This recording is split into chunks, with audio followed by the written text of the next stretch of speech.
नमस्कार। आज के मुख्य समाचार इस प्रकार हैं। लादेन के संदेशवाहक की विधवा से पूछताछ। पाकिस्तान में मारे गए अल-कायदा प्रमुख ओसामा बिन लादेन की देश में मौजूदगी की जांच कर रहे न्यायिक पैनल ने ओसामा के सबसे विश्वास पात्र संदेशवाहक की विधवा से पूछताछ की।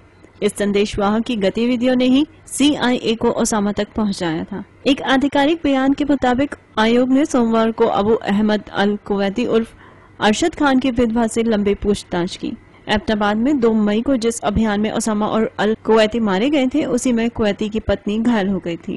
पूर्व सुप्रीम कोर्ट न्यायाधीश जावेद इकबाल के नेतृत्व वाला आयोग सरकार के आदेश से यह पता लगाने में जुटा है कि आखिर कैसे 5 सालों तक ओसामा के पाकिस्तान में होने की भनक किसी को नहीं लगी। पैनल द्वारा अब director general at the joint staff headquarters, assistant chief of air staff तथा मिलिट्री ऑपरेशंस डायरेक्टरेट के प्रतिनिधियों समेत कई सैन्य अधिकारियों के बयान दर्ज किए जाने की संभावना है। अल कुवैती ओसामा का सबसे विश्वास पात्र संदेशवाहक था। उसका परिवार एबटाबाद के उसी परिसर में उसी परिवार के साथ रहता था। अमेरिकी सैनिकों ने ओसामा को मारने के अभियान के बाद दोनों परिवारों को वहीं छोड़ दिया था। दोनों परिवारों को पाकिस्तानी खुफिया एजेंसी ने हिरासत में ले लिया। अभियान के बाद हुई जांच में यह बात सामने आई है कि एबटाबाद के उस परिसर को अल कुवैती ने ही खरीदा था। इजरायली सैनिक शालिद मिस्र के हवाले। इजरायल के बंधक सैनिक गिलाद शालिद की 5 साल की अग्नि परीक्षा मंगलवार को समाप्त हो गई और बंधक बनाने वाले हमास के आतंकियों ने शालिद को मिस्र के अधिकारियों को सौंप दिया। शालिद को कैदियों की अदला बदली के एक समझौते के तहत स्थानीय समय अनुसार सुबह करीब 8 बजकर मिस्र की हिरासत में भेजा गया, जिसके बदले में इजरायल के 477 फिलिस्तीनी कैदियों को रिहा करना है। इजरायल तथा चरमपंथी फिलिस्तीनी संगठन के बीच कैदियों की अदला बदली का यह पहला ऐतिहासिक समझौता रफा क्रॉसिंग में हुआ। सशस्त्र जवानों से भरा एक SUV वाहन शालिद को लेकर सिनाई से गाजा पहुंचा। मिस्र के अधिकारियों के हवाले से टीवी चैनल्स ने बताया कि हमास ने शालिद को मिस्र भेज दिया है और एक इजरायली डॉक्टर उसकी सेहत की जांच पड़ताल कर रहे हैं। अधिकारियों के अनुसार इजरायली बंदियों को आज बाद में इजरायल भेजा जाएगा। पिछले हफ्ते हुए समझौते के तहत 1027 फिलिस्तीनी बंदियों की रिहाई होनी है। शालिद की रिहाई के साथ 477 बंदियों के पहले जत्थे को लेकर बसें गाजा तथा वेस्ट बैंक के लिए रवाना हुए हैं। डेंगू के जीन की हुई खोज। वैज्ञानिकों ने डेंगू से जुड़े 2 जीनों की पहचान की है। वैज्ञानिकों का दावा है कि ये जीन किसी व्यक्ति के डेंगू का शिकार होने का जोखिम बढ़ा देते हैं। मच्छरों से होने वाले डेंगू रोग से पीड़ितों की संख्या मलेरिया के बाद सबसे ज्यादा है। एक अनुमान के मुताबिक दुनिया भर में इस रोग से हर साल करीब 10 करोड़ लोग संक्रमित होते हैं।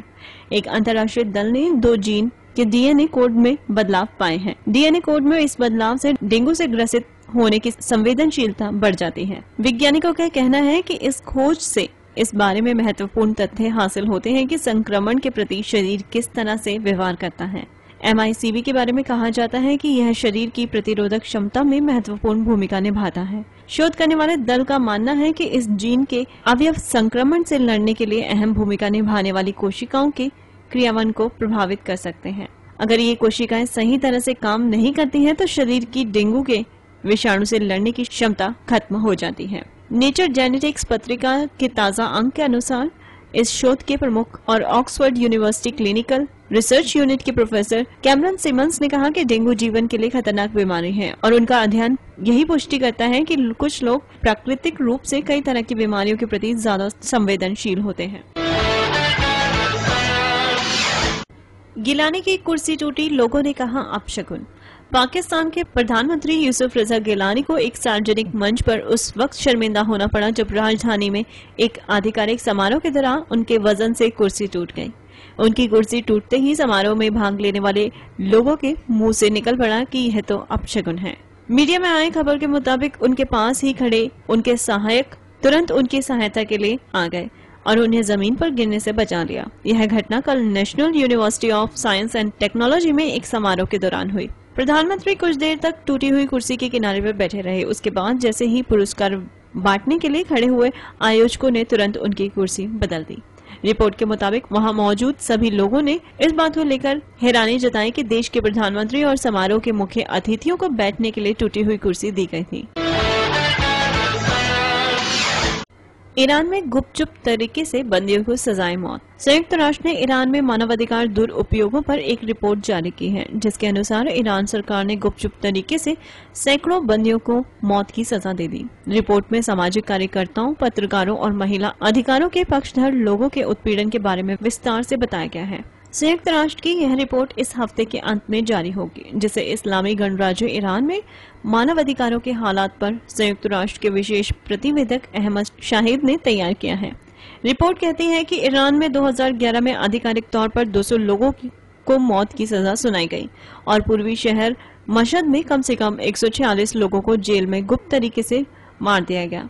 वैश्विक पत्रिका फॉरेन पॉलिसी द्वारा हासिल रिपोर्ट के अनुसार पिछले साल वहां 300 लोगों को गुप्त तरीके से मार दिया गया है। साल 2009 में हुए राष्ट्रपति चुनाव के बाद से ईरान की जेलों में सैकड़ों राजनीतिक कार्यकर्ताओं, पत्रकारों, छात्रों, फिल्मकारों, वकीलों, पर्यावरणविदों, महिला अधिकार के पक्षधर लोगों, जातीय तथा धार्मिक अल्पसंख्यक समूहों से जुड़े लोगों और पश्चिमी देशों से ताल्लुक रखने वाले नागरिकों को मार दिया गया। महमूद अहमदीनेजाद सरकार ने कुछ कैदियों को रिहा कर दिया था, वहीं करीब 500 कार्यकर्ता हिरासत में रहे। ईरान में मानव अधिकारों के अंतर्राष्ट्रीय अभियान के निदेशक हादी घाइमी ने कहा कि मशहद में वकीलाबाद जेल में मारे गए लोगों पर इस तरह के अपराधों के आरोप थे कि उनमें कभी भी मौत की सजा नहीं दी जाती। विकीलीक्स के कमजोर होने की खबर बकवास। विकीलीक्स के संस्थापक जुलियन असांजे ने उन रिपोर्ट्स को बकवास करार दिया है जिनमें कहा गया था कि उनके संगठन के कार्यकर्ता विकीलीक्स को छोड़ रहे हैं। उन्होंने बताया कि ऑक्यूपाई वॉल स्ट्रीट अभियान को प्रेरित करने में उनके संगठन की अहम भूमिका रही है। पेरू में आयोजित अंतर अमेरिकी प्रेस संघ की बैठक को संबोधित करते हुए असांजे ने कहा कि विकीलीक्स की इस समय सबसे बड़ी दिक्कत क्रेडिट कार्ड कंपनियों द्वारा इसके परिचालन के आर्थिक योगदान का खत्म हो जाना है। उन्होंने ये भी बताया कि उनके संगठन ने अपने स्टाफ में कोई कटौती नहीं की है। साथ ही में असांजे का कहना था कि विकीलीक्स पिछले 11 महीनों से अपनी जमा पूंजी पर निर्भर रहकर संचालन कर रहा है। असांजे के अनुसार विकीलीक्स को छोड़कर जाने वाले एकमात्र प्रवक्ता जर्मनी के थे, हालांकि उनका नाम उन्होंने नहीं बताया।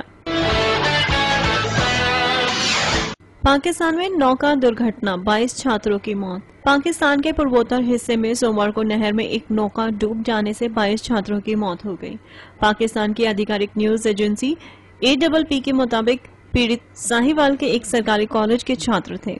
लोअर बारी दोआब नहर में यह हादसा हुआ। नौका में 50 लोग सवार थे।